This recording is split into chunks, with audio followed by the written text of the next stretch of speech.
안녕하십니까, 이재필입니다.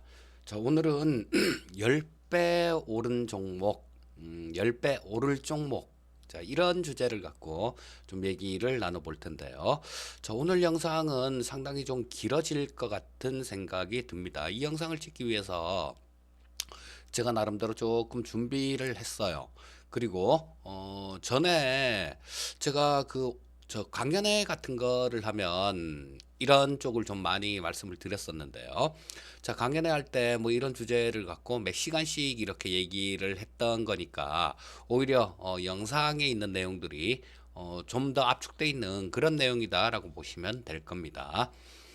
자, 10배 오른 종목 누구나 좀 부러워하는 종목이죠. 그리고 누구나가 갖고 있는 꿈이 10배 오르고 100배 오르는 종목을 사고 싶은 게 매수를 해서 먹을 수 있으면 얼마나 좋을까라는 게 주식 투자자의 꿈입니다. 하지만 극소수밖에 안 되죠. 이런 종목을 매수를 해서 큰 돈을 버는 분들은 극소수밖에 안 됩니다. 자, 이거는 똑같은 주식시장에서 거래를 하고 있더라도 자기 본인 그릇에 따라서 틀려질 수 있습니다. 자, 예를 들어서 간장 종지에다가 음식을 많이 담을 수가 없죠. 자, 간장 종지에는 간장만큼만 담을 수 있는 겁니다. 자, 그리고 내 그릇을 키우지 않고 투자를 하고 쓸데없이 뭐 이런 것들 욕심만 내기 때문에 또 상당히 깨지는 그런 경우가 굉장히 많아요. 자, 오늘 같은 경우는 초반부에는 저 투자 인문학이라고 봐도 좋을 것 같아요. 자, 그래서 지금 현실 그리고 좀 이 사람 사는 얘기하고 주식하고 관련해서 상당히 좀 유사한 면이 많아요. 그래서 이런 부분들 조금 예, 살펴보기로 하고 그 다음에는 저 지피지기면 백전백승이라는 얘기가 있죠. 자, 10배 오른 종목을 분석을 해볼 거예요. 자, 어떤 종목들이 10배를 올라갔으며 또 왜 이런 종목들이 10배를 올라갔는지 그런 부분에 대해서 좀 살펴보고 그 다음에는 어떤 종목군들에서 10배가 나올 수 있을지 그런 것들까지 살펴보는 시간을 갖도록 하겠습니다. 자, 영상이 조금 길어질 겁니다, 오늘은. 자, 그래도 끝까지 좀 시청해 주시고요. 사실 그렇죠. 제목 10배 오른 종목, 10배 오를 종목. 자, 10배씩 이렇게 오를 수 있는 종목을 찾는 힌트를 얻는다라면 자, 저 영상을 보는 시간 이걸 투자하는 거 이거는 아무것도 아닐 겁니다. 하지만 대부분이 그렇질 않아요. 자, 10배 오르는 종목을 찾고는 싶은데, 예, 사서 그렇게 하고는 싶은데, 나는 그 시간마저도 투자를 못하는 분들이 상당히 많죠. 그래서 이런 것들을 얘기하는 겁니다. 내 그릇을 키우기 위한 방법을 먼저 알고, 예, 그 전에 어떤 종목들이 10배를 올랐고, 향후에 어떤 종목이 10배 오를 건지, 자, 이런 부분에 대해서 좀 확실하게 인식할 필요가 있어요. 자, 뭐 구독, 좋아요 눌러 주시고요. 자, 오늘은 좀 특별한 영상입니다. 제가 썸네일에 그렇게 자극적인 제목을 달지는 않아요. 왜 이 썸네일을 보고 이 영상을 보는 경우가 많은데 제가 그걸 몰라서 그러는 게 아니라 자, 이렇게 자극적인 영상 그런 제목을 달다 보면 너무 지금 그런 분들이 너무 많죠. 그래서 거의 뭐 그중에는 어느 정도 실력을 갖춘 분들도 있겠지만 거의 뭐 야, 저 인간이 싶을 정도로 형편없는 그런 분들도 존재하고 있는 게 사실입니다. 자, 뭐 똑같이 도매금으로 예, 그런 취급을 받기 싫어서 저 썸네일에 자극적인 그런 부분 그런 것들은 안 하는데요. 자, 끝까지 시청해 주시고 투자에 도움 받아 보시기 바라겠습니다. 자, 먼저 모든 투자자들의 꿈은 어떤 걸까요? 이런 거죠. 자, 뭐 이런 종목을 사서 이게 네이버입니다. 네이버인데 2000년 초에 뭐 1000원대 정도 있었던 주가가 지금 약 170배 정도 그 정도 수준으로 올라와 있죠. 자, 이런 종목들을 사게 되면 그렇죠. 뭐 1000만 원어치만 2000년대 초에 샀다고 하더라도 지금 뭐 한 17억 정도 되겠네요. 그 보유하면서 저 받았던 배당이나 뭐 이런 것들 다 빼고 뭐 배당 같은 것들 이런 것들을 받아서 다시 재투자를 계속했다라면 훨씬 더 크겠죠. 170배보다 훨씬 더 클 겁니다. 자, 이런 종목을 사서 돈벼락을 맞고 여기에 나와 있는 경제적인 자유를 꿈꾸는 게 모든 투자자의 생각일 겁니다. 혹은 뭐 경제적인 자유를 얻으신 분들 같은 경우도 마찬가지 주식을 통해서 돈을 벌고자 하는 그런 생각은 틀리지가 않을 거예요. 자, 이런 모든 투자자가 이런 꿈을 꾸고 있는데 현실을 한번 살펴보겠습니다. 현실은 이런 겁니다. 좀 암담하죠? 자, 여기 연도별로 2012년도부터 쭉 돼 있는데 좌측에 있는 그림이요. 자, 이게 개인 투자자들이 연도별로 가장 많이 산 종목들 5종목을 저 수익률을 이렇게 내놓은 거예요. 자, 참 처참합니다. 뭐 2012년도에도 마이너스 32%, 그다음 13년도에 24%, 그다음에 35%, 그다음에 37%, 그다음에 24% 손실이에요, 손실. 자, 이런 게 시장의 현실이라는 겁니다. 근데 이렇게 당하는 이유도 저는 좀 알 것 같아요. 뭐냐 하면, 자, 능력은 갖추지 못하고 욕심만 크다라는 겁니다. 그러다 보니까 뭐 이런 것들, 뭐 그때 좋다 좋다, TV 방송에서 좋다 좋다 그러면 그제서야 쫓아가고, 좋다 좋다고 할 때는 그쵸, 주가가 이렇게 많이 올라왔기 때문에 그런 얘기들을 하는 겁니다. 그리고 TV 방송이 그래요. 특성상 시청률을 높여야 되기 때문에 그때그때 좋은 종목들, 그런 종목들 위주로 얘기를 할 수밖에 없어요. 저 역시도 전문가 생활을 하면서 저는 TV 방송 쪽, 뭐 이쪽에서는 그렇게 그때 오히려 뭐 좋을 때 좋다라고 얘기한 적이 별로 없었던 것 같아요. 많이 오른 종목을 오히려 그때 소외받아 갖고 있다가 좀 나중에 굉장히 좋아진 종목들이 상당히 많을 것 같아요. 뭐 한 가지 예를 들면 나중에 좀 말씀 저 나중에 나오겠지만 이노와이어리스 같은 종목들이요. 그것들 2017년도에 뭐 8,000원, 9,000원 이렇게 했습니다. 2017년도 초에. 근데 지금 뭐 한 4만 얼마쯤 와 있죠. 자, 뭐 한 5배 정도 올라왔는데요. 자, 주식 투자는 이 물론 성향에 따라서 조금 틀릴 수는 있어요.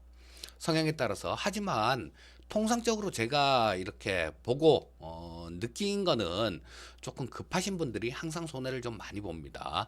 그래서 좀 섬세한 여성분들이 남성분들보다 주식 투자해서 좀 성공하는 그런 케이스가 좀 많았었던 것 같아요. 자, 어쨌든 극소수의 투자자만 이렇게 승리를 합니다. 제가 아까도 좀 말씀을 드렸죠. 그릇만큼 담는다. 이런 말씀을 좀 드렸었는데요. 내 그릇에 대해서 한번 생각을 해볼 필요가 있습니다. 지금 내가 이런 큰 종목에서 크게 수익이 날 정도의 그릇이 되는가? 즉, 자, 내가 그 정도의 마음적, 힘적인 여유 그런 걸 갖고 있는가? 그리고 시장 분위기에 따라서 좀 왔다 갔다 하고 하지 않고 흔들리지 않고 좀 꾸준히 이걸 견딜 수 있는 그런 내공이 있는가? 그리고 또 내가 이런 뭐 10배 가는 종목들 이런 종목들을 찾아서 좀 보유를 할 수 있는 그런 실력을 갖추고 있는가. 자, 제가 뭐 종목들을 뭐 사모 콘덴서 같은 것도 마찬가지 2017년도 초 뭐 이때 말씀을 막 드렸는데 그 10배 정도 올라갔어요. 그거는. 자, 뭐 9,000원대 이때 되게 많이 말씀을 드렸었는데 그게 10만 원을 넘어갔다 왔으니까. 그런데 되게 웃긴 게 뭐냐 하면요. 그때 당시에는 별로 관심을 안 가져요. 쌀 때 9,000원, 뭐 만 원 이럴 때.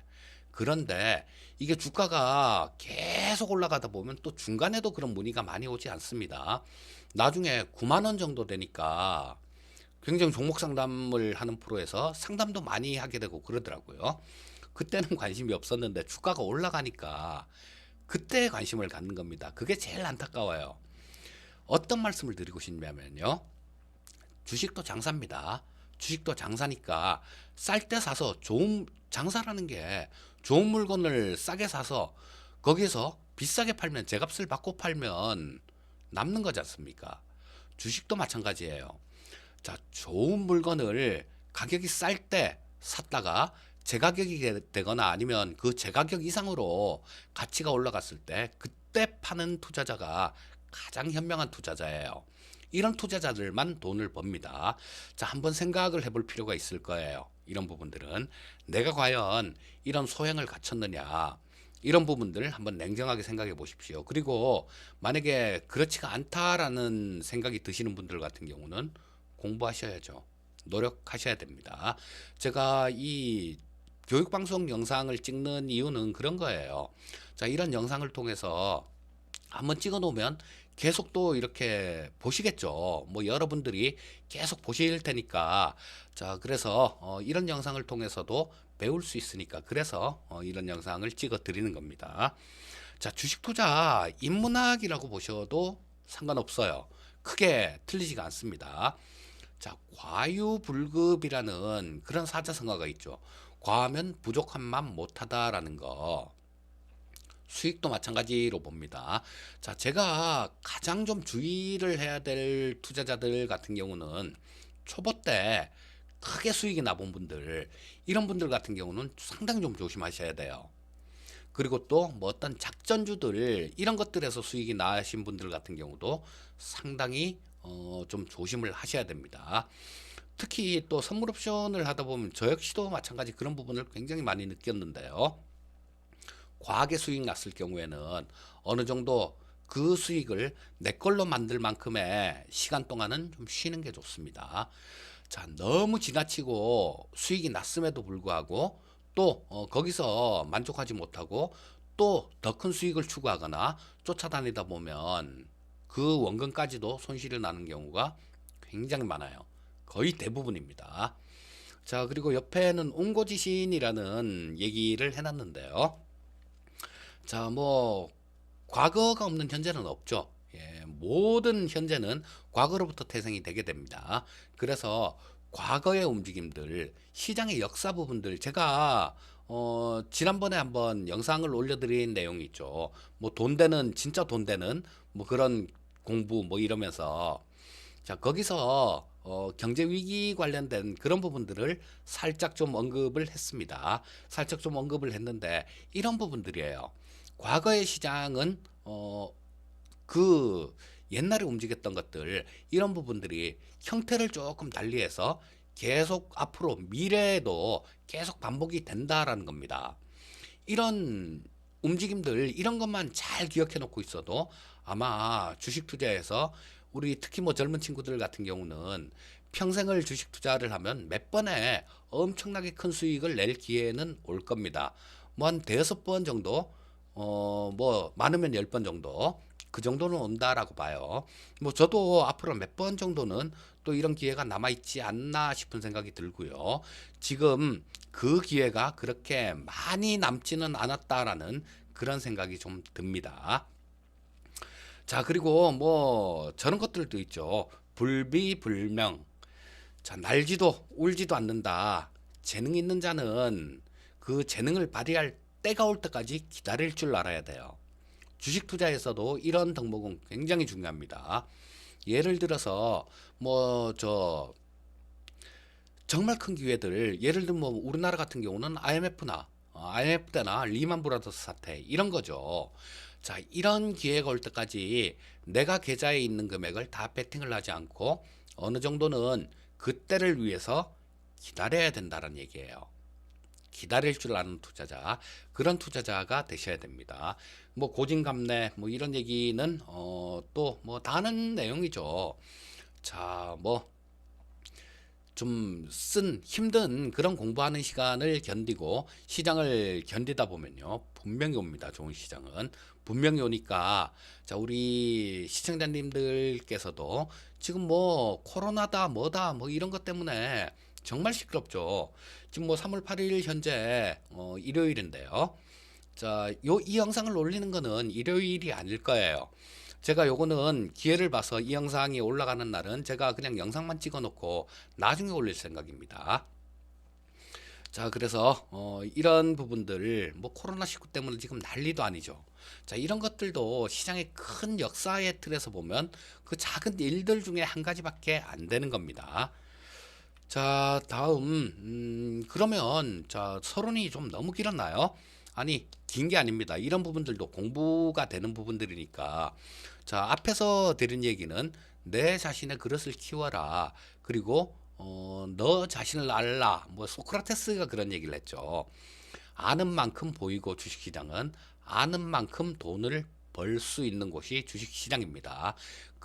그런데 자, 이 알지도 못하면서 아무것도 모르면서 욕심만 크게 내는 분들 같은 경우는 무덤이 되는 게 또한 주식시장이기도 합니다. 자, 10배 오른 종목들, 10배 오른 종목들, 이 시세 비밀은 뭘까요? 시세 비밀은 바로 세상의 변화입니다.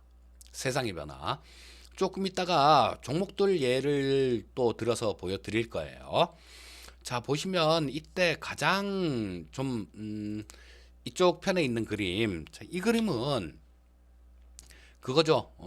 저 1980년대, 70년대 저 봉천동이랍니다.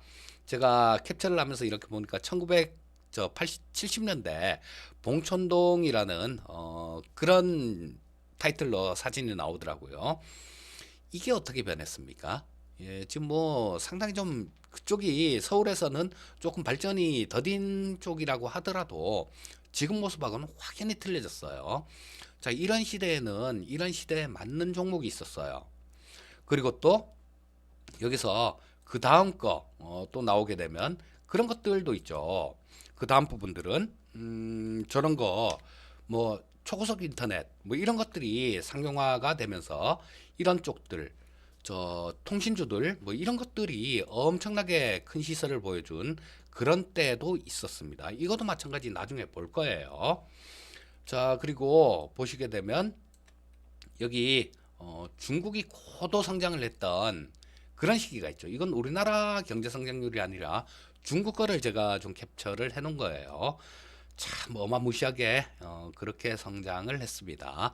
이때는 또 이 시대에 맞게 주식시장 우리나라에 있는 종목들 이런 종목들도 10배씩 이렇게 움직인 그런 것들이 상당히 많았어요. 하든 뭐 100배씩 이렇게 움직인 종목도 있죠. 자, 그 다음에 세상의 변화에는 이런 것들도 있을 수 있죠. 스마트폰. 이건 2010년도에 자 2000년대 2009년 10년 이때쯤이죠. 자, 애플에서 이 스마트폰을 내놓으면서 또 세상은 또 한 번 바뀐 그런 상황이 돼버렸어요. 자, 이때마다 10배 이상 가는 종목들 이런 것들이 상당히 좀 많았습니다. 물론 뭐 어떤 작전을 하면서 10배 단기간에 10배씩 막 이렇게 올린 종목군들도 있어요. 있지만 여러분들 그 작전하는 친구들 어떤지 아십니까?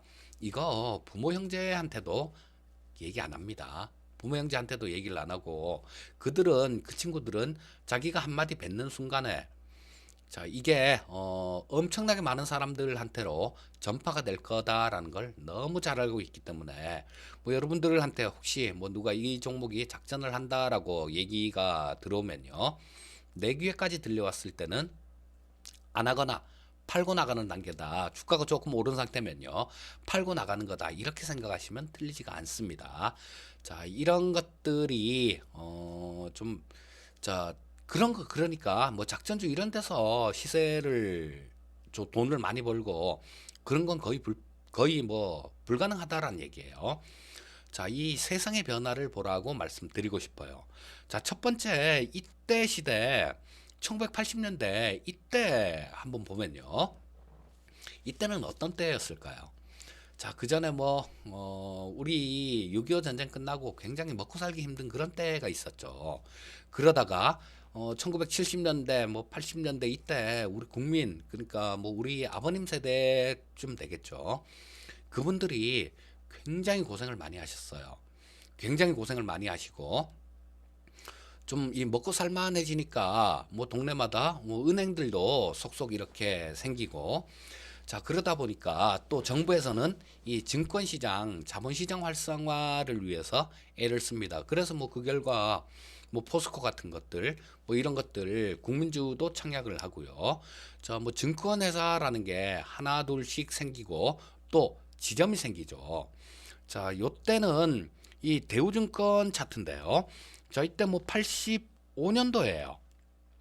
85년도에 뭐 2,000원대 있던 주가가 이때 한 88년도쯤 이때쯤 되니까 4만 원이 되게 됩니다. 약 20배 정도 올라왔죠. 자, 이거를 어떻게 설명을 할 것이냐. 그런 거예요. 자, 시세만 물론 뭐 자기 성향에 따라서 좀 트레이딩을 하는 분들도 있을 수 있고요. 길게 그냥 들고 가는 분들도 있을 수 있어요. 하지만 이런 것들은 트레이딩을 하는 분들 같은 경우는 절대로 이런 시세를 못 내죠. 근데 웃긴 게 그런 거예요. 자, 나는 뭐 단타를 막 치면서도 10배 가는 종목 사고 싶고 100배 가는 종목 사고 싶고 그런 게 사람 심리입니다.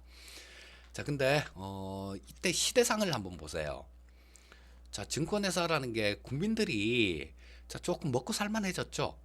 전에는 돈을 버는 족족 뭐 먹고 살기 바빴는데 여윳돈이 생기기 시작했다라는 거예요. 그리고 그걸로 주식이라는 거를 투자하기 시작했다라는 겁니다. 당연히 초기에 증권주들 정말 좋지 않았겠습니까? 대우증권이 지금은 뭐 미래에셋 대우로 이름을 바꿨죠. 자, 근데 이 지금 같은 경우 증권주가 20배 올라온다. 이런 거 상상도 못 합니다. 1980년대였기 때문에 이게 20배가 올랐던 거예요. 자, 증권주의 시세는 그때가 절정이었던 겁니다. 그때 사서 지금까지 기다렸으면 뭐 지금까지 기다렸으면 신나게 깨지는 거죠. 자, 지금도 좀 힘든 그런 상황에 닥쳐 있을 겁니다. 이 주식을 사지 말고 때를 사라 이런 격언도 있어요. 자, 아무리 좋은 주식도 계속 이렇게 좋을 수만은 없습니다.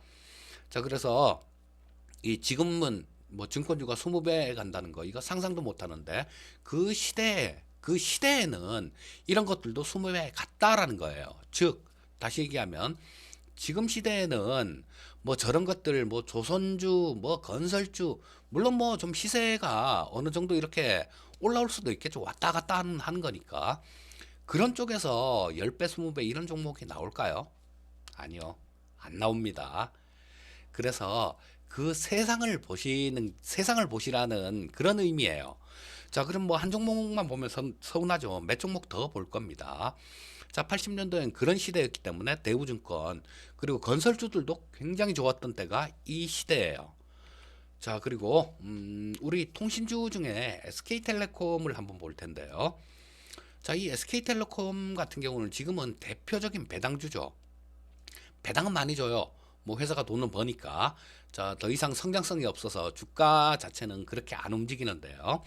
자, 근데 뭐 지금 같은 경우는 또 5G로 인한 모멘텀이 뭐 내년 후년 뭐 이때는 상당히 좀 생길 것 같아요.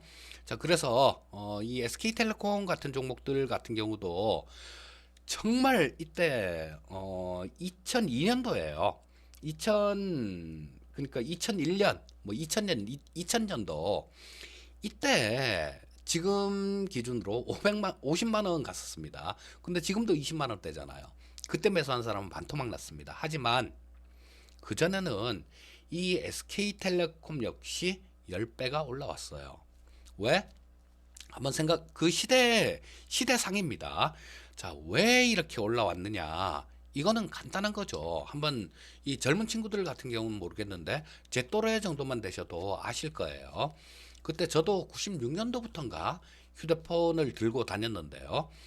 뭐 군대 갔다 나오니까 뭐 휴대폰을 들고 다니는 분들이 가끔씩 있더라고요. 자, 그런데 이때 96년도 뭐 97년도 막 이렇게 되면서 점점 사람들이 휴대폰을 갖고 있는 사람들이 점점 늘어서 뭐 2000년대 같은 경우는 2000년대 초만 됐어도 휴대폰 없는 사람들이 별로 없는 그런 시대였었죠. 그리고 이 90년대 후반 들어서 각 가정으로 초고속 인터넷이라는 게 깔렸습니다. 그래서 그전에는 뭐 천리안 뭐 나우누리 하이텔 뭐 이런 걸로 해갖고 저 인터넷 접속하는 그런 환경이 굉장히 좀 안 되던 그런 시대였어요. 세상이 바뀌었다라는 겁니다. 어떻게 통신주 쪽에 유리하게 그런 과정을 거치면서 SK텔레콤이 10배가 올라왔어요. 자, 그러면 이런 종목들도 있습니다. SK텔레콤 같은 경우는 10배가 올랐는데 한글과 컴퓨터 같은 경우는 단기간에 100배가 올라왔어요. 자, 이거 옛날에 뭐 99년도, 2000년도 이때 IT 버블 있을 때 그때 이 한글과 컴퓨터를 기억하길 제가 이따가 엄청나게 가는 거를 봤어요. 이 종목이 어떻게 움직였냐면 이렇게 뭐 움직이다가 코스닥 시장 활성화하면서 뭐 벤처 열풍 뭐 그런 것들 불면서 10배가 올랐습니다. 10배가 올랐고 그다음 액면 분할하면서 한 주를 10주로 만들었죠. 액면 분할을 했어요. 그러고 난 다음에 또 10배를 오른 그런 종목이에요. 자, 이런 것들은 그 버블이 형성되는 그런 시기하고 맞아떨어졌기 때문에 단기간에 100배씩 이렇게 나왔습니다. 즉 다시 얘기하면 이런 것들도 그 시대상을 반영한 거다라는 거예요. 자, 그 전에 세상이 어떻게 변해갈지 그런 부분에 대해서 체크를 하고 거기에 가장 합당한 종목일 걸로 생각되는 것들 이런 것들을 미리 매수를 해서 기다리면 이런 수익이 가능합니다. 하지만 우리 주식 투자 좀 오래 하신 분들은 기억하실 거예요. 2000년도에 그때 코스닥 시장에 뭐 지수가 6배 올라왔으니까 단기간에요. 자, 남들 다 벌었을 때 그때 야, 코스닥 하면 돈을 버는구나라고 들어가셨던 분들 이런 분들 깡통난 분들 굉장히 많습니다. 그래서 똑같은 주식 투자를 하더라도 남들보다 선점을 내야 돼요. 자, 한글과 컴퓨터 역시 마찬가지 IT 버블이라는 그 시대상이 이런 종목을 만들어 낸 겁니다. 자, 그리고 그때부터 시작해서 지금까지 좋은 종목이 있죠. NC소프트. 자, 이 NC소프트 같은 경우는 2000년대 초에 자, 지금 뭐 배당도 하고 뭐 그래서 주가가 좀 희석이 돼 있는데요.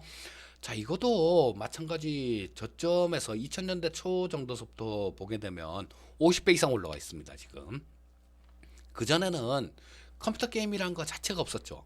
2000년대 이전에는 컴퓨터 게임이라는 거 자체가 없었는데 이 리니지 같은 것들 이런 거 나오면서 처음에 뭐 과로사한 게임 하다가 뭐 죽은 사람들도 굉장히 많을 정도로 엄청난 그런 돌풍을 갖고 왔던 게 이 컴퓨터 게임이었어요. 2000년대 이전에는 없었습니다. 이런 게 없었다가 새로운 게 툭 튀어나온 거죠. 그러면서 이런 회사들이 점점 돈을 벌고 기업을 키워나가기 시작했어요. 그 결과 NC소프트도 약 뭐 50배 이상 급등한 엄청나게 올라온 근데 이게 이렇게 월봉 주봉 차트를 압축시켜 놓은 건데요. 이렇게 봐서 그렇지 이 십몇 년이라는 세월이 20년 가까운 세월이 결코 작은 게 아니에요. 뭐 아까 봤던 한글과 컴퓨터 같은 경우는 1년도 안 되는 사이에 그렇게 크게 움직였습니다. 자, 요런 거는 중소형주 쪽에서는 요런 것들이 잘 나오고요. 또 그 시대하고 아다리가 딱 맞았을 때 이런 종목들이 상당히 많이 나옵니다. 요런 것들은 NC소프트 같은 경우는 계속 기업을 제대로 키워나가는 그런 관점이죠. 나중에 보게 될 네이버도 마찬가지가 될 거예요. 자, 그리고 이 NC소프트도 마찬가지 2000년대에 들어오면서 그동 기존에 없었던 거 게임 산업이라는 거 이런 게 생기고 그 게임 산업을 지배하는 기업이기 때문에 이렇게 50배씩 올라온 거죠. 즉 이 NC소프트도 마찬가지 시대의 변화, 세상의 변화가 이런 종목을 만들어낸 겁니다.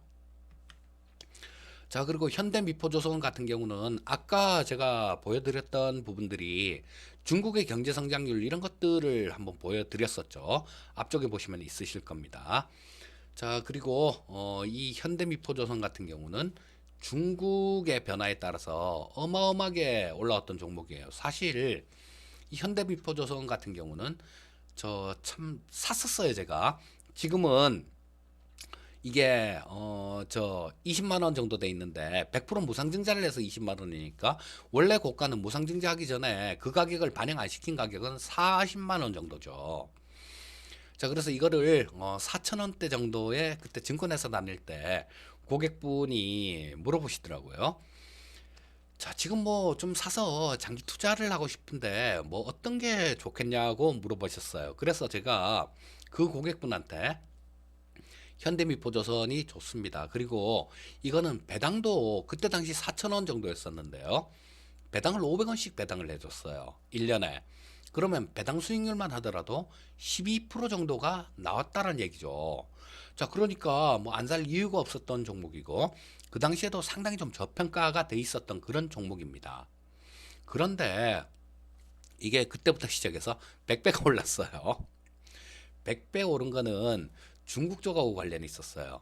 중국이 그때까지만 하더라도 이 배를 지금은 뭐 조선 1등 뭐 중국이네, 중국이 갖고 갔네, 우리나라는 이제 뭐 조선 사업은 끝났네 뭐 이러고 있는데 그때까지만 하더라도 중국은 배를 제대로 만들 능력이 없었습니다. 자, 그래서 물건을 많이 만들면 수출도 하고 배가 많이 필요한데 이런 게 없었던 거죠. 자, 그래서 조선주들이 엄청나게 좋았어요. 그런데 이 현대미포조선 같은 경우는 하나의 변화가 더 있었어요. 뭐냐면 조선주라는 거, 그런 거 외에 현대미포조선은 그전에는 배를 수리만 하던 그런 기업이었어요.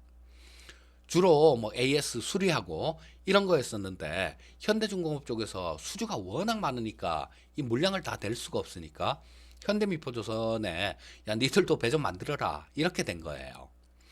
자, 그래서 일이 뭐 그런 변화를 거치면서 두 가지 변화가 딱 맞닥뜨려진 거죠.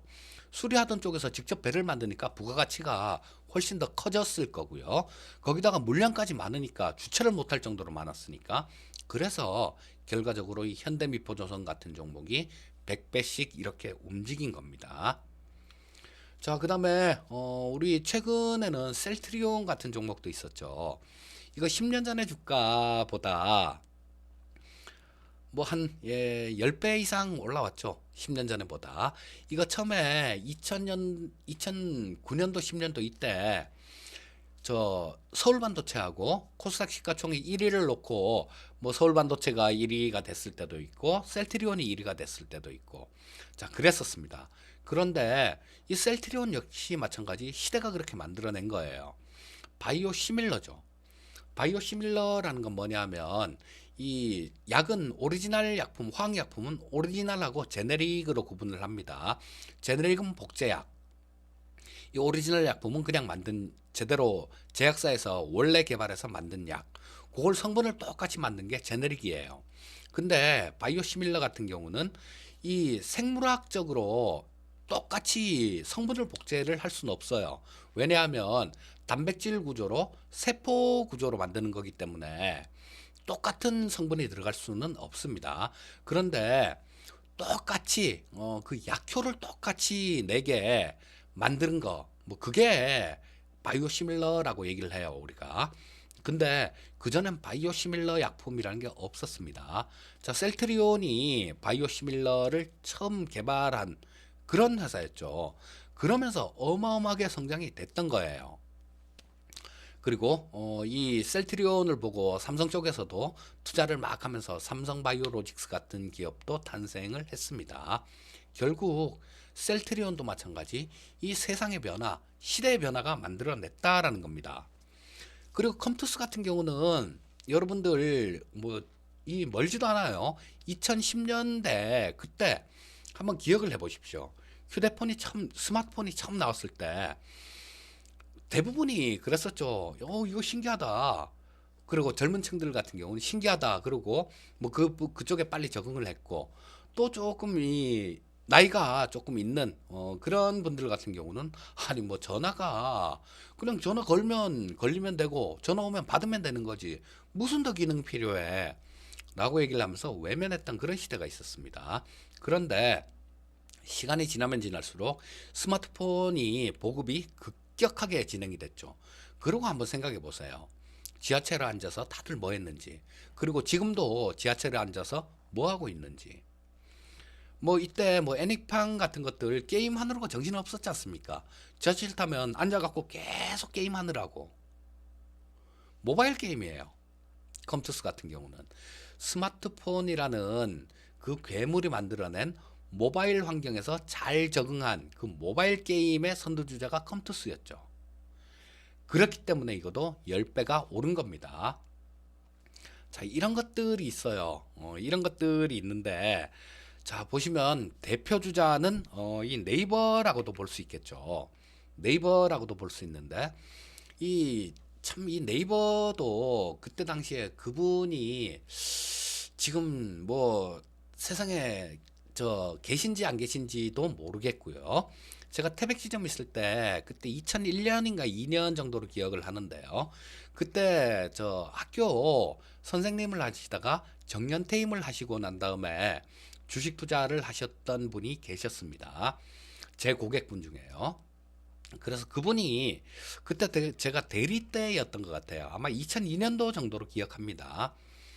대리 때였었는데 그분이 저한테 이렇게 오더니 하시는 말씀이, 야, 이 대리, 이 회사 뭐 인터넷 막 그러는데 저게 그렇게 좋다는데 그중에 제일 좋은 회사가 뭐야?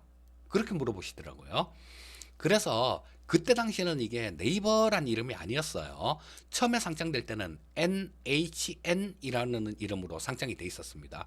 근데 NHN이 이름 바꿔서 지금은 시장에 NHN이라는 종목이 또 따로 있지만 그때 당시에 NHN이 이름을 네이버로 바꾼 겁니다. 자, 그때 그래서 네이버입니다라고 말씀을 드렸어요. 그러니까 그분이, 아이고 뭐 나 더 이상 신경도 쓰기 싫고 그냥 이거 사다가 그냥 푹푹 묵혀 놀랜다 그러시더니, 야, 내 계좌 있는 주식 있잖아, 다 팔고 그 네이버로 다 사줘 그러시더라고요. 그래서 사드렸어요. 자, 뭐 그분이 지금까지 보유하고 계셨다라면 그때 당시 1억 정도를 매수하신 걸로 기억하는데요. 중간에 배당금 나오는 거 이런 거 빼고도 170억이 됐다는 얘기입니다. 170억. 어마무시한 숫자죠. 뭐 아마 중간에 배당 들어온 거 이런 것들 다 합치면 그렇게 훨씬 더 컸겠죠. 한 200억 가까이 된다라고 재투자를 했다라면 200억도 넘었겠죠. 자, 근데 이런 거였어요. 네이버가 그때 당시에는 뭐 한게임이나 뭐 이런 것들도 운영을 하고 뭐 그다음 네이버 홈페이지 운영을 하고 막 그랬었죠.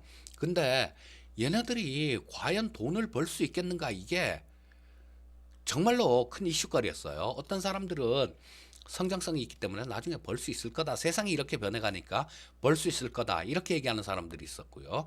그 사람들이 현명한 사람이었죠. 어떤 사람들은, 야, 이게 뭐 퍼가 80배 90배 뭐 퍼 이런 게 대한 모르시는 분들 같은 경우는 제 영상에 보시게 되면 그 재생 목록에도 있을 겁니다. 초보자를 위한 뭐 그런 강의를 모아놓은 게 있을 거예요. 썸네일 노란 바탕으로 만들어 놓은 썸네일인데 그 부분을 보시면 이런 개념들 알 수 있으실 겁니다. 자, 근데 이 뭐 아무것도 벌 게 없는데 이런 논리였어요. 자, 그러면 어떤 사람이 이겼습니까?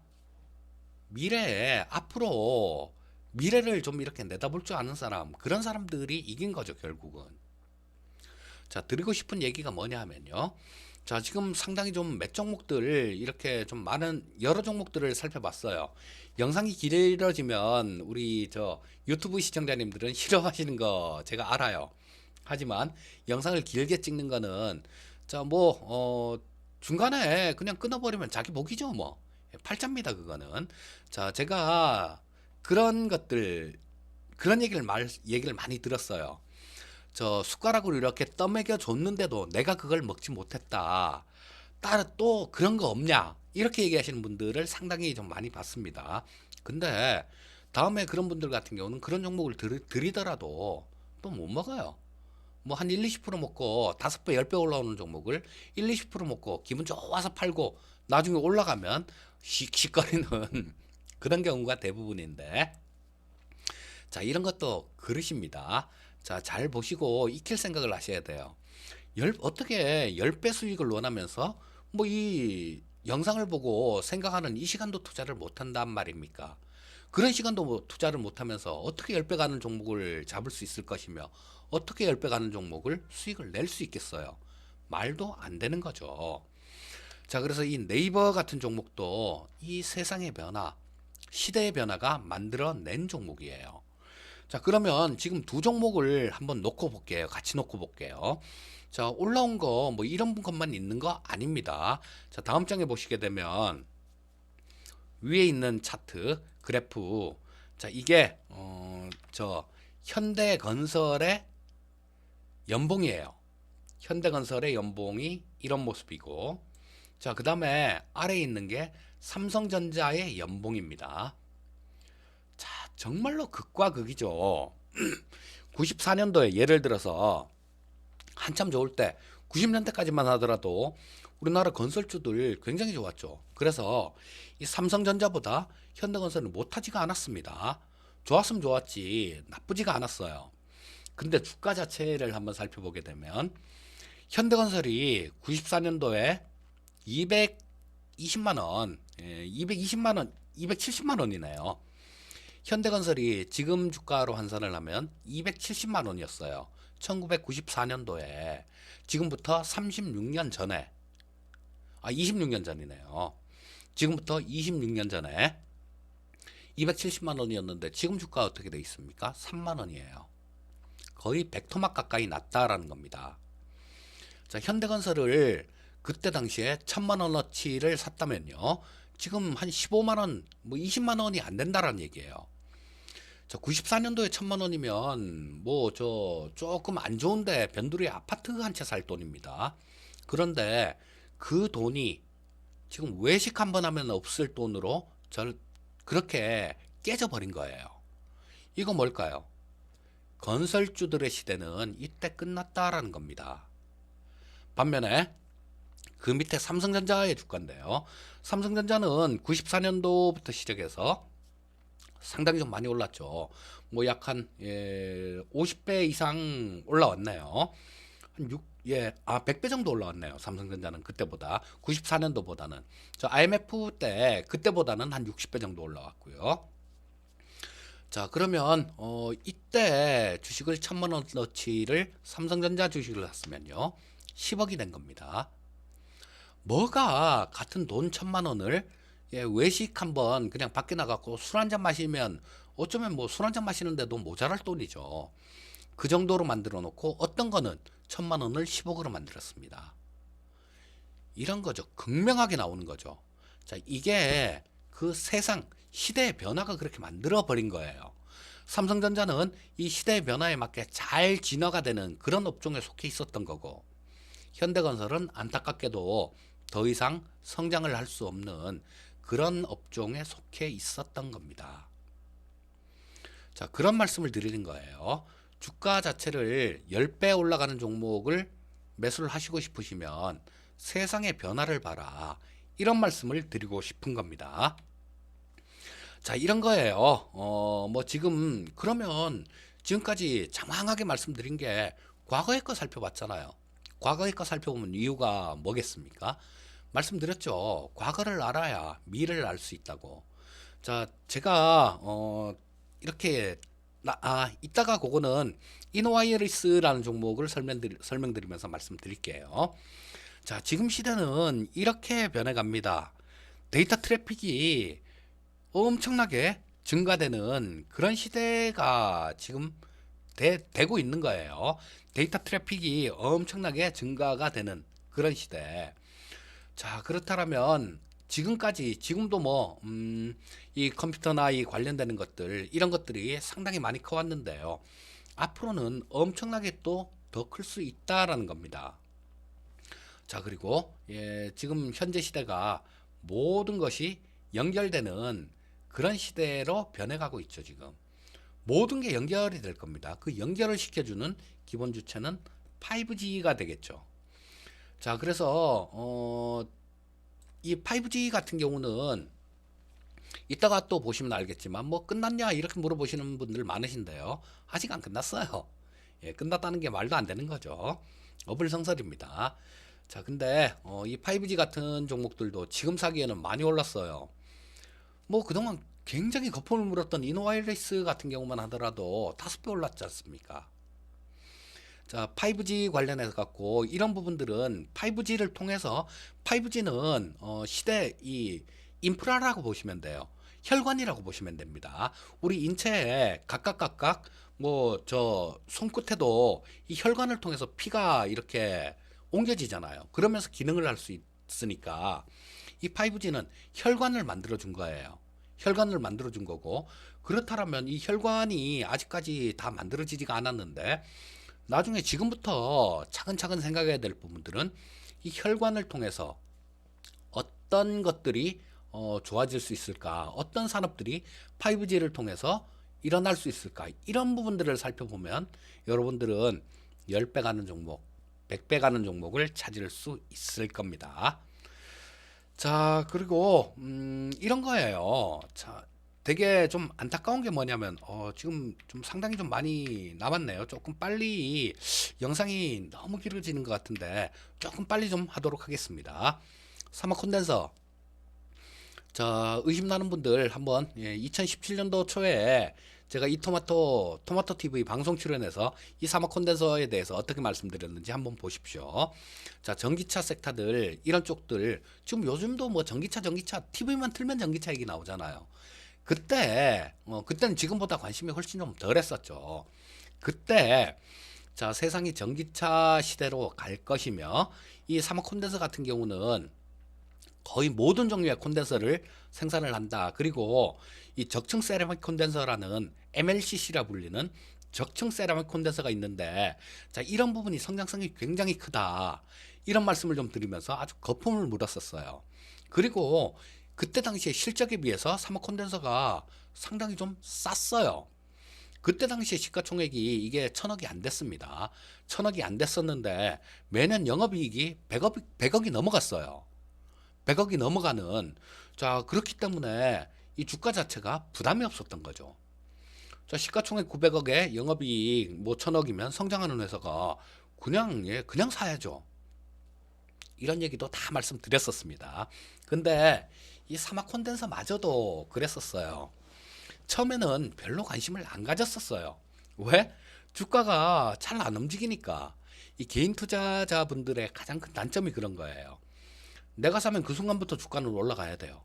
그리고 내가 팔면 그 순간부터 주가는 빠져야 됩니다. 그래야 속이 시원한데 세상에 그런 게 어디 있습니까? 자, 그러면 뭐 세상 돈 다 내게 되겠죠. 자, 어느 정도 기업의 모멘텀 그리고 미래를 보고 샀으면 어느 정도 시간이 필요해요. 그리고 또 되게 좀 재밌는 것 중에 하나가 장중 단타를 친다라는 그런 분들이 계세요. 장중 단타를 친다라는 그런 분이 계시는데 장중 단타 칠 수 있죠. 근데 왜 그 재무제표는 왜 봅니까?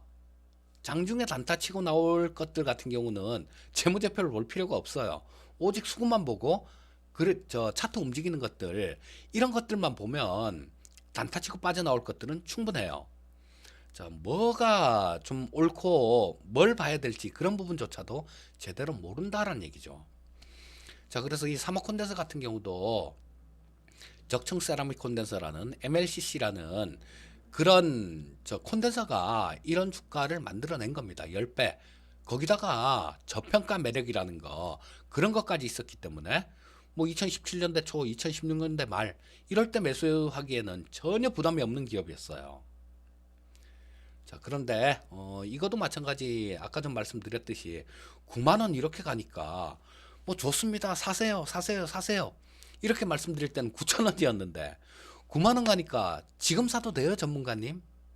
그런 분들이 굉장히 많았습니다. 지금 사지 마세요. 결국은 이렇게 말씀을 드렸죠. 자, 근데 참 답답한 거예요. 이 주식 투자가 심리 게임이란 것도 이런 겁니다. 주식 투자를 남들이 벌었다 해야지 주식을 사고 싶어져요. 왜? 그래, 아, 주식하면 돈 버는구나라는 생각이 드니까. 그런데 다시 바꿔 얘기하면 남들이 돈을 벌었다는 거는 그만큼 주가가 올라왔다라는 겁니다. 그렇기 때문에 그만큼 종목별로는 조심해야 될 종목들도 상당히 많다라는 거예요. 자, 그래서 뭐 사막 콘덴서 같은 것들 뭐 그렇게 갔었고, 앞으로 이런 쪽들 제가 말씀드리기를 그런 것들 말씀을 좀 많이 드렸었죠.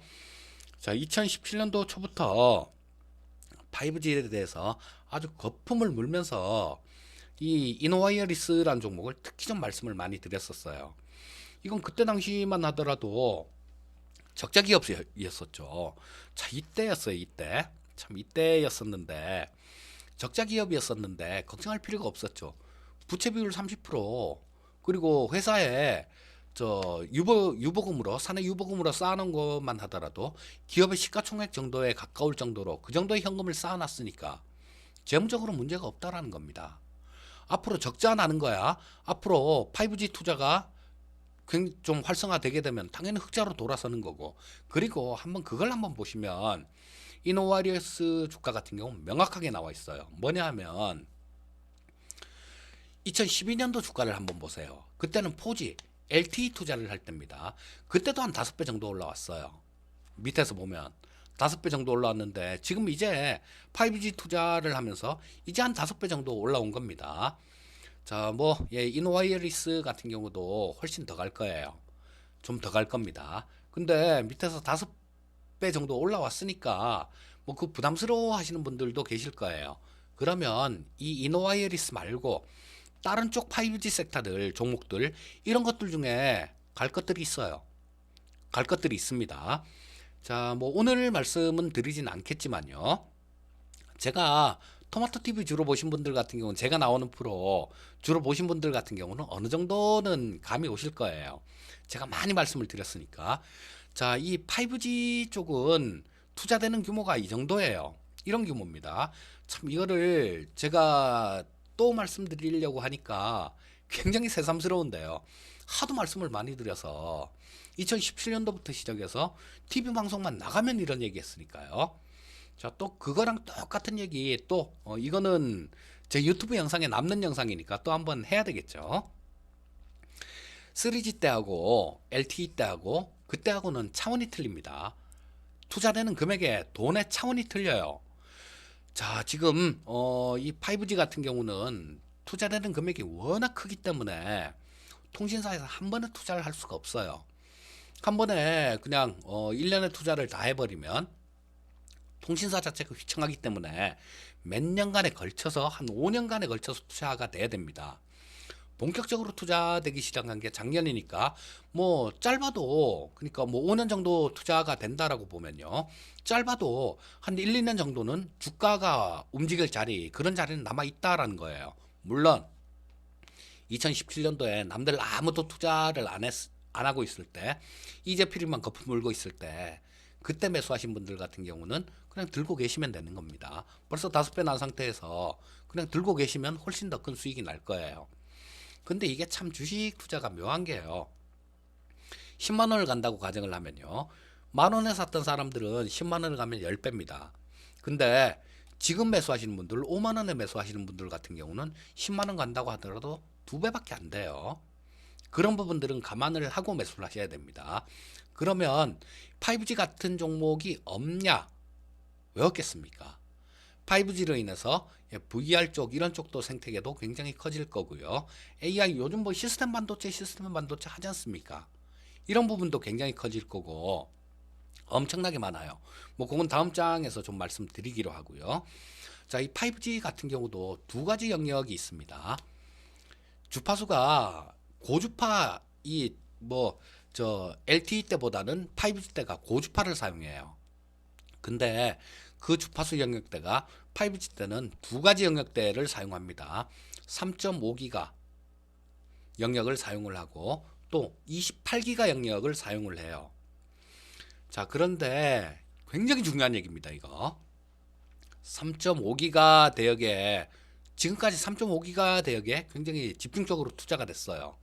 그런데 진짜 진정한 5G, 우리가 얘기하는 뭐 엄청나게 빠른 뭐 1쪽의 사물이 연결이 되고 이런 시대, 이런 시대에는 28기가 대역에 있는 주파수 영역이 이 진정한 5G 섹터에 진정한 투자가 되는 그런 부분들이에요. 자, 자율주행 뭐 이런 것들 전부 다 28기가 대역에서 이루어질 겁니다. 그런데 그 28기가 대역 같은 경우는 아직 투자가 안 돼 있어요. 거의 안 돼 있습니다. 자, 28기가 대역에 대한 서비스를 하기 위해서는 엄청나게 많은 그런 투자가 돼야 돼요.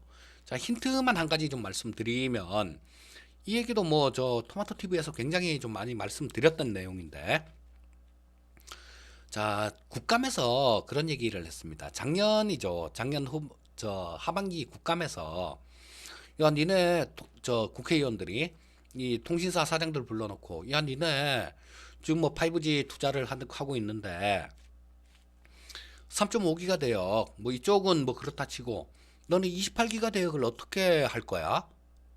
그런 질문이 있었어요. 그러니까 통신사에서 KT 쪽이죠. 28기가 대역의 영역에 있는 것들은 소형 중계기를 통해서 빔포밍 방식으로 서비스를 하겠다라는 얘기를 했습니다. 자, 그렇게 되면 어떤 게 소형 중계기 같은 것들 이런 거 만드는 회사들이 굉장히 부각이 되겠죠. 아까 말씀드렸던 이노와이리스 같은 종목들 이런 것들이 굉장히 많이 부각이 될 겁니다. 그리고 이노와이리스 같은 경우는 야, 5배 올랐는데 난 도저히 못 사겠다. 이해합니다. 그리고 그것도 충분히 바람직한 투자 스타일이에요. 5배 오른 거 어떻게 쫓아갑니까? 정말 완전한 공부가 돼 있지 않고는 힘들어요. 그럼 5G 섹터에서 올라간 게 없느냐? 올라갈 만한 게 안 오른 거 중에 올라갈 만한 게 없느냐? 있죠? 있습니다. 자, 뭐 저런 것들 인빌딩 중계기라는 거 그런 걸 잘 보셔야 돼요. 인빌딩 중계기 뭐냐 하면 자, 이 5G 저 고주파 영역 때는 이 주파수 이 전파가 직시성이 굉장히 강합니다. 그리고 굉장히 빠르게 많은 데이터를 한꺼번에 이렇게 실어 나를 수는 있는데 이게 그쵸 멀리 가지를 못해요. 그리고 건물 같은 거를 뚫고 들어가지를 못합니다. 건물 같은 거를 뚫고 들어가지를 못하는데 거기서 답이 있어요. 거기에 답이 있습니다. 건물 같은 걸 뚫고 들어가지를 못하면 어떻게 해야 되겠습니까? 바깥에 있는 전파를 건물 안으로 끌어들일 수 있는 인빌딩 중계기가 필요하겠죠. 인빌딩 중계기가 필요합니다. 자, 지금 얘기 끝부분쯤 거의 돼 가는 것 같으니까 종목을 제가 한 종목을 알려드릴게요. 이런 종목을 잘 보시면 될 겁니다. 자, 여기 자, 솔리드라는 종목 한번 보겠습니다. 자, 솔리드라는 종목을 한번 보면요. 자, 이거는 뭐 그렇게 뭐 과할 정도로 그렇게 올라온 게 아니죠. 자, 보시게 되면 뭐 2019년도 이때도 뭐 4,000원대, 뭐 2018년도에도 4,000원대, 그 전에도 뭐 4,000원, 5,000원 이렇게 돼 있었죠. 자, 이 솔리드라는 종목이 회사가 뭘 하는 회사냐면요. 바로 그 인빌딩 중계기 이런 걸 만드는 회사예요. 그리고 아까 말씀드렸던 KT에서 얘기했던 그 빔포밍 방식의 소형 중계기 이런 거를 28기가 대역에 있는 거를 KT하고 같이 개발을 해서 제품을 만들어 냈습니다. 자, 종목 한 종목 딱 드렸어요. 제가 그런 분들을 되게 싫어해요. 종목을 엄청나게 많이 줘요. 10종목, 20종목, 뭐 전문가들도 하루에 5종목씩 이렇게 주는 분들도 계시죠. TV 방송에서도 마찬가지 10종목씩 막 이렇게 얘기하시는 분들 계시는데 그런 분들 되게 싫어해요. 한 10종목 다 드리면 10종목 다 살 수 있습니까? 못 사요. 그리고 뭐 그렇게 종목들을 주다 보면 뭐 한 20, 뭐 100종목 이렇게 가는 거 금방이죠. 뭐 한 달만 이렇게 종목들 드리고 나면 100종목씩 될 거예요. 그 중에 한두 종목 올라오면 그걸 갖고 거품을 물어대는 거죠. 내가 잘했잖아. 이렇게. 그런 분들 굉장히 싫어합니다. 근데 그런 분들한테 환호를 해요. 왜냐하면 각자 그 전문가의 영상을 다 보질 않기 때문에 저 사람이 어떤 사람이다라는 걸 모르는 거죠. 자, 그래서 지금 딱 한 종목 찍어 드렸습니다. 딱 한 종목 찍어 드렸고요.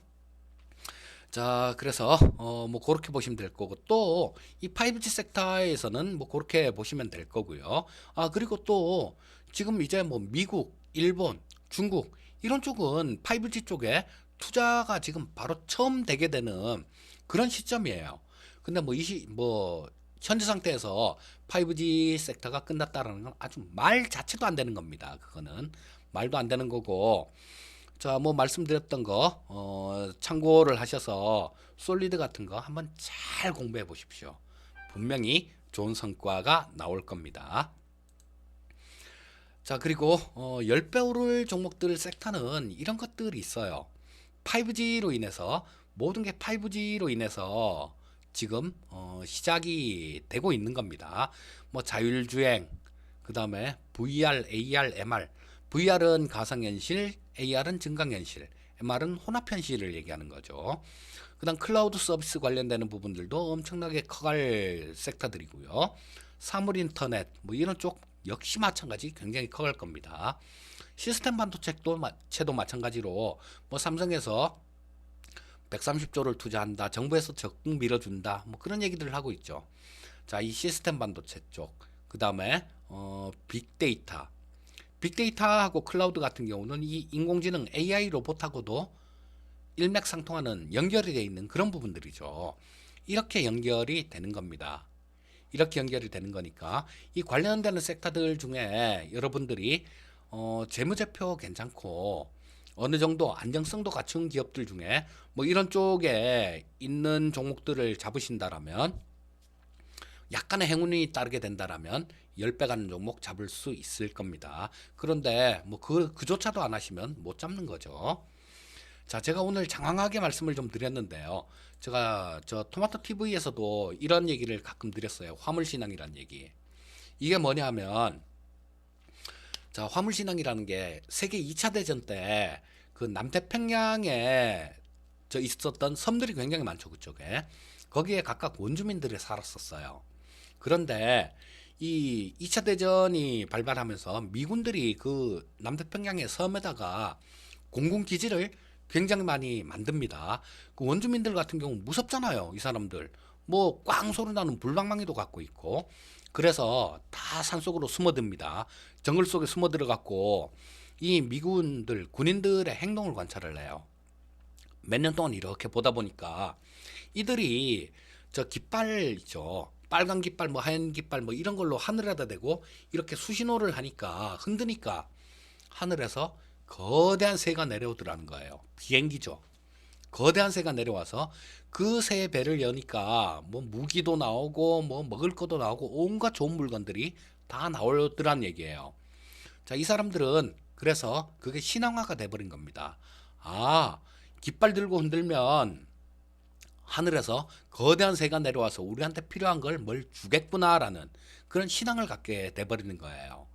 그래서 아직까지도 이 남태평양에 있는 그 섬에 사는 어린아이들은 깃발을 갖고 흔드는 그런 놀이를 하고 있다라고 얘기를 합니다. 자, 뭔 얘기냐? 제가 지금까지 똑같은 말씀을 이 얘기를 드렸어도 제대로 들으신 분들 같은 경우는 틀릴 거예요. 하지만 이 화물신앙 정도가 되는 분들도 아마 상당수 계실 겁니다. 똑같은 행동을 하되 진정한 의미를 모르면 제대로 배울 수가 없는 거죠. 자, 그래서 많은 분들이 조금 이해를 하시고 이 오늘 영상 이 부분이 화물 신앙이 되지 않게끔 그렇게 좀 제대로 좀 배우셨으면 하는 마음입니다. 자, 오늘 상당히 좀 길어졌는데요. 오늘 방송은 요 정도까지 하도록 하겠습니다. 구독, 좋아요 많이 눌러주시고요. 항상 성공 투자하시기 바라겠습니다. 감사합니다.